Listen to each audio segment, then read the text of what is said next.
Hello one and all, my name is Cilantro and welcome to Europa Universalis IV. I've been playing this game for a decent amount of time. I'm still learning quite a few different things, and the goal of this playthrough is going to be to play as Morocco, a nation I've never played as before. And I'm actually going to be trying to shoot for the achievement where you have to have control over all three Georgias. I think it's called Georgia on my mind. So there's three Georgias in the game. There's the country, Georgia, over here near the Ottomans, near Nogai, Golden Horde. You have to control, I believe it's these 6 provinces. I don't think you have to control that one. And then over here in the Americas, there's of course the United States state of Georgia, which is around here. I believe you have to own these 6 provinces, Muskegee, Quetta, all these. And then lastly, the third Georgia is all the way down here, an island called South Georgia, really far south.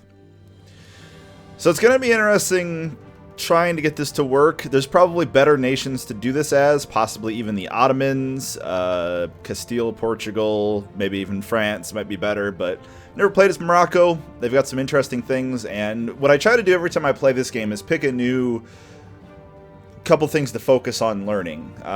For example, I wanted to learn how the politics around the Empire, the Holy Roman Empire works. So I've played as Austria and I've played as the Teutonic Order, both as somebody bordering it and also, within it. I wanted to know how things worked over here in Asia, so I did a playthrough as Korea, I've done a playthrough as Malacca, and I've currently just recently started a playthrough as Ethiopia to sort of learn how this does. And usually every time I do it, I also pick new idea groups that I've never messed with, and all those sorts of things. So one thing I want to focus on here with the Morocco playthrough, even if I don't ever have a chance to get these achievements done, the Georgia one, or any of the other achievements I may be eligible for, I want to focus on colonization, for one. I'm going to need to do that for sure. I want to try to get a strong foothold in the Americas, if not dominate the entirety of the Americas. Always a pretty lofty goal, especially as a country not known for its colonial things historically, at least as far as I know. Definitely going to be a challenge. But secondly, the other things I want to work on are naval things. I'm not really ultra comfortable with how protecting trade works, how effective that is. Privateering, which I know is something you can do where you can basically turn your ships into pirates. There's actually a second achievement called Barbarossa, where if you play as someone within this culture group, I think pretty much this entire area here, that you actually get access to an achievement. I think you have to have 500 light ships pirating at the same time, which is quite a bit. Thankfully, navies are pretty cheap, so it shouldn't be too overly difficult to do if I have a good start and launch forward. So just off the top of my head, my first few ideas are definitely going to be focused on colonization. I could always use the colonization stuff to expand into Africa as well. There's plenty of conquerable nations around here, but ideally I'll be jumping down the coast across to South America and then across all the way up to North America. It'd be much easier if I could just colonize the Americas, especially before other countries do, or at least get a good foothold. So if I need to conquer them later, then it would totally work fine. As far as I know, the achievement is quite doable. In fact, I think it's the only way you can do it. If it's your colony, you don't have to have these cored in your own country. So as long as I own a colony that owns all the Georgian territory, I should be fine. So there's that. I'm going to have to be competing against a lot of very powerful naval countries like Portugal, Castile, and eventually likely the Ottomans. So I've got my work cut out for me, but I like to challenge myself. If this playthrough goes horribly, one of the beautiful things about EU4 is you can always set your own challenge, and so if it goes horribly, I'll have learned some lessons, hopefully. So I'm going to take a quick look at the ideas behind Morocco. Morocco has a decent country size, good development compared to its neighbors, like Tlemcen has a development of 49, whereas Morocco has 127, so nearly 3 times as much. Even Portugal has slightly less development than Morocco. We have Castile, which is, of course, a little bit more powerful. Aragon, also powerful. And then, of course, France and England are always contenders, especially when it comes to Navy stuff. So things to just be certainly concerned about while I am working on my expansion. You do start with a single province of Portugal's in your area. And this could be a good or a bad thing. I may end up being really good friends with Portugal. I may end up, turning them into an enemy right away. I'm really not sure how the diplomacy is going to work for Morocco right off the very beginning. Likely we'll be trying to expand east first, conquering as much of this stuff as I can, up to and possibly even including the Mamluks.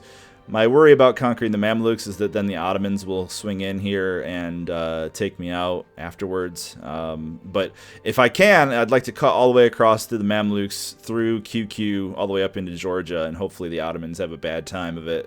So maybe getting some allies up in Europe, such as Hungary, Wallachia, Serbia, Albania, even if they don't get absorbed early. Maybe even Poland once it forms the Commonwealth. To help keep the Ottomans at bay could be good. Other options include completely befriending the Ottomans, at least until late game, until cutting. I mean, they have hundreds of years to get the achievement, so even if I don't dash over here initially, there's always the possibility of expanding there eventually. So the actual idea group, Morocco, gets Berber ideas. Berber ideas start you off with cheaper ships, which is good. Hostile core creation costing us is okay. Ideally, I wouldn't be losing any territory, but in case it happens, it's going to make it harder for that territory to be managed and it'll penalize people for trying to core what I already own. Barbary pirates, naval force limit modifier is always good. Especially with the Navy, considering how cheap a lot of the ships are, the naval force limit is kind of a suggestion more than a pseudo hard cap like the land force limit, but that'll still allow me to expand a lot more and save me some good money. Attrition for enemies will help for defense if I'm ever being attacked or anything. It'll increase attrition for the enemies in the area, helping to weaken them down. Trade efficiency is always good. More money is always good. Corsairs, the yearly Navy tradition is interesting. That's something that I also like to really focus on. Not only having a big Navy, but having a very effective Navy. I've never really taken any of the naval, military ideas, so we'll see how that works out. Privateer efficiency as well could end up earning me a lot of money once I've, been able to experiment with that. Slightly better cavalry is always good. I'm not sure what the cap is on the Muslim group for cavalry. I believe it's 50%. Don't quote me on that. And of course, extra looting speed. Extra diplomatic relation will be really nice for my expansion and potential vassals that I get, and all that sort of things that I'll need to take care of.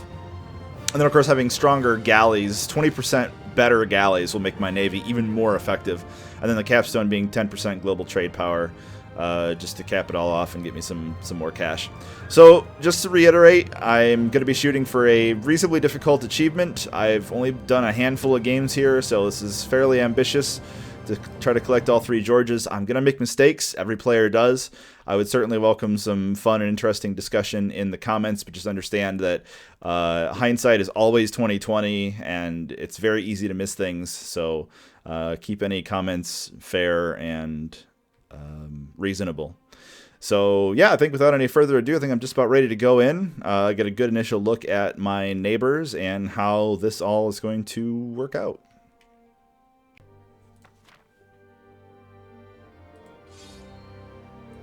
And of course, we are playing on Iron Man, so I can actually get this. Let's see. We're gonna name the playthrough Morocco. Make sure you tip your fedora. I do already have a save because I was just gonna mess around with it. But there we go. In we go. Loading, loading, loading. So let's take a look at our initial stock here. We have a collection of 14 ships, 2 heavies, 8 transports. Wow, no galleys. 4 light ships. Might try to sell off the heavy ships to start to save some money and even earn some money.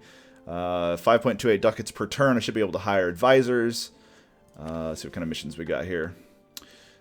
Reclaim this land. Maybe form alliance. The problem with the form alliance with Tlemcen is I'm pretty sure they're the ones I want to attack first and improve our prestige. So I didn't really get that great of missions to start off, unfortunately. Not for what I want to do, at least. So we'll keep an eye on that. Rivals. Let's set some rivals here. So we can rival Tlemcen, which is good. And that'll give us some power projection, make it easier to annex them once we go after them. So we'll definitely do that. Knowing my luck, they probably have some historical friends modifier. Okay, actually, that's something I should check. See if anybody is a historical friend and make a natural ally. And of course, my other neighbors are rivaling me as well. So, might as well rival them back. Don't really have much of a choice there.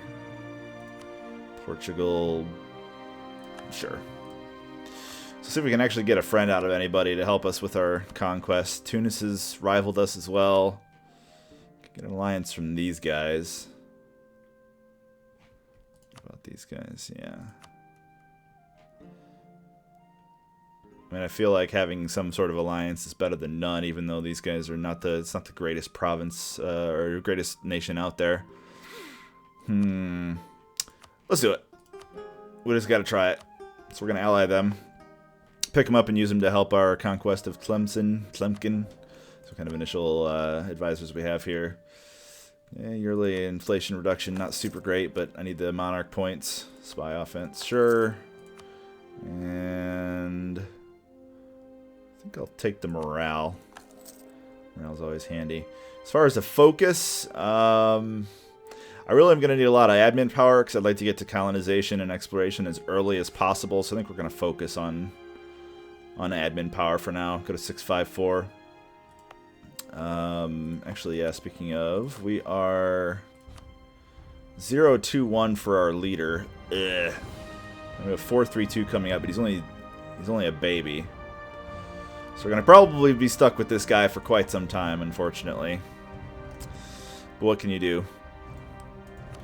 Alright, let's check our trade map mode here. So, good chunk of this is in the Safi trade node. We are collecting 1.38 ducats from there. We have a trader here as well collecting, which I think that's fine. And then our other trader is over here in Tunis, which actually this pushes forward. Okay, so that's actually good. We're pushing between myself and everybody else 1.08 ducats. So trade setup initially looks pretty good, so that's good. See, diplomacy, we start with only, because that's, I think, a core. We actually have a claim on that. No other claims or anything. See if anybody else has any claims around here on us. I mean, thankfully, we're actually kind of isolated here. And if we can get a good navy, it'll make it very hard for others to invade us. We're also, at least for now, separated from southern Africa by this uninhabited, at least uncivilized area to the south. So we can always use that as a buffer, because nobody will be able to fabricate on us until it becomes claimed like that. It also allow us to make the decision to move forward. We're obviously going to be trying to do some advanced colonization, so certainly an option there. All right, let's see here. Pretty sure you can sell ships. I just got all the DLC, so I'm still a little shaky on what all is possible with that. So let's see here. I wonder how's Granada feel about us, actually? They seem to be okay. I'm going to go ahead and... So I'm worried about picking an alliance up with somebody like Granada, because it's very likely they're going to be attacked at some point. I wonder if it would be possible to vassalize them and then annex them. You know what? We're just going to try it. It's the only way we're going to learn. If it fails miserably, it fails miserably. It's totally fine. In the meantime, I'm going to also... I think I'm just going to go right into fabricating a claim on Tlemcen. It didn't really matter. I'm going to fabricate on all of them, most likely, unless I get caught a bunch of times. So that's totally fine. Granada. Oh, I actually have a new mission now. Granada's opinion of Morocco. I would love some prestige and diplo power. That would be nice. So we're going to do that. Wow, very seldom do you actually get no banners hanging up here. That's kind of crazy. Get ready to go up to 3 times. Probably going to try to play at least 3x for the majority of the game. Do we have any troops we can recruit? We sure do. What's our current balance? 1. That's pretty good. I do like to usually get to my army limit right at the beginning and then just let my manpower recover. It could possibly be a bad idea. I have no idea. We're just going to do it. So I'm going to build up some extra troops, and then I'll probably drop my maintenance down to nothing. Okay, so as far as the ships go, let's see here. How does the whole selling ships work? Is it through here? Economy, action, sell ships. We've recently sent a diplomat, so we can't. Okay, so I'm going to try to sell some ships to Granada, just the heavies. Because I don't really feel like I need those. And then we'll split off the light ships, and we'll have them protect trade. I'm also not sure what's ideal here. Sure, let's go to Tunis. That sounds fun. That's a place. There's stuff there. Let's do it. We'll go ahead and run time. Granada and Mizab both accepted my alliance. That's good. I have a diplomat back, although I won't be able to send one for quite some time. 12th of December. Actually, let's back this down to 2x. I really should learn the keyboard shortcuts more. Something I've always had troubles with. Whoa, whoa, hey, okay. The last century has been a harsh and unforgiving one for the countries of the Maghreb due to increasing desertification. That's not desertification. That'd be nice. Shrinking urban population, general famine, and increasingly strong support groups disloyal of nomads roaming the countryside. Why does that not seem right? Most of the states in North Africa have seen better days. While things are looking up a bit lately, internal trade is on the rise, and there are signs of increasing urbanization. Again, our states are still shadows of their former selves. Many fear that once the Iberians have finished off the Kingdom of Granada, they will be coming for us. So, all these countries get Crisis of the Maghreb for 10 years, making our stability cost go up and our global trade power decrease. Okay, so that's not too bad. Normally when I see something and I mouse over it and it's just a big, screen of red, I start to panic a little bit, but that's manageable. Good to know. All right, I always wondered why it seems like most of the time there's a single troop separated from the main army. I don't know why most countries start like that. I have no idea. I mean, not that you have to have your army unified or anything, but we'll go up to ×3. It's fine. Not that I'm really having that much of a issue. Let's check our unrest, autonomy, see if there's any problems with that. I don't think there's. Some countries start with some. There's one that's got some autonomy. Yeah, I won't bother. I'll just let that tick down for a little while. Autonomy is good. Okay. And we're actually over supply limit there. There we go. Don't want to take attrition while we don't need to. Alright, let these guys all get up there, so. Friesland is a free city. This is new to me, so I don't have the DLC. So when I played as before, I believe that free cities are a DLC function, so I'm not sure what that's all about. Something I'll have to look into. Alright, let's see if we can sell ships. So I want to sell the second fleet. And then we'll take them for 40 ducats. Okay, who else was our buddy? Those guys. I think they're probably the only one to do it, so I think we'll do it. It'll get the tax off of our back. We will take a little bit of inflation, but we can always use the ducats. We're actually overboard on money, so I'm going to have to drop my unit maintenance for now. Probably shouldn't have bought the advisors, but at this point, it'll be a little while before I attack Tlemcen anyway, so I think I can just sit and accumulate a little bit of cash by having my guys on low maintenance. So we'll do that. Sell those to them, and I think we're going to improve relation with our ally. Actually, can I? Government type does not allow royal marriages. Okay. Probably something I should have checked. I am a Sunni country. Chance the new heir, tones to the true faith. Not too bad. So I'm going to have to look for some partners in crime, as it were. Once our troops have moved. I believe that sometimes lowering your... Nice. So we sold those for 40 ducats, so that's not bad. Oh, some of that may have also been reinforcing. I always forget that the reinforcing and such. It actually counts it as spoils of war. That's cute. So we can go ahead and set the army maintenance down to nothing. And I think I can pretty safely mothball my transports for now. I will hang on to them just in case I need them. And I may actually start expanding my navy to start off with. Tlemcen has looks like an 11-man navy. I don't know why we're paused. Let's see here. Woo! Scroll down.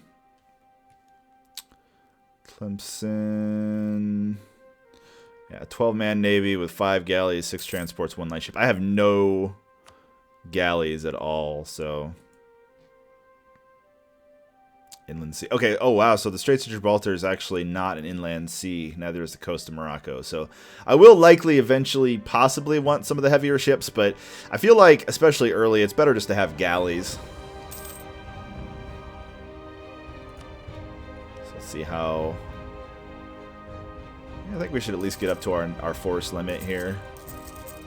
Make it a little easier to potentially fight. In the long term, I'll likely be building shipyards to help maintain a strong navy, but for now I think that's just fine. And I should be able to... Might as well royal marriage them, it's not going to hurt. And hey, that improved our thing, so now we have a new mission. What do we got? Conquer Figuig. I'll take that. That gives us a claim, and that is not where we were fabricating. We were fabricating there. I lied right to your face. That's alright. Sometimes that's just how the cookie crumbles. If I had played this before, I may have known that mission was possible and I would have fabricated somewhere else, but meh. It happens. I actually canceled the fabrication since I don't need it anymore. So just to make our initial conquest cheaper, we're going to keep fabricating. I should check this guy's alliances here. He is allied with Togurt. Okay, so I'm going to have a miner basically fighting as well. He's a 2-star general, 323. That is pretty good. Something to be careful about, I suppose. Let's see here. Let's improve relations with them. We have lost the great man, Abu Zakaria Ayla Al-Watasi. Probably horribly pronounced.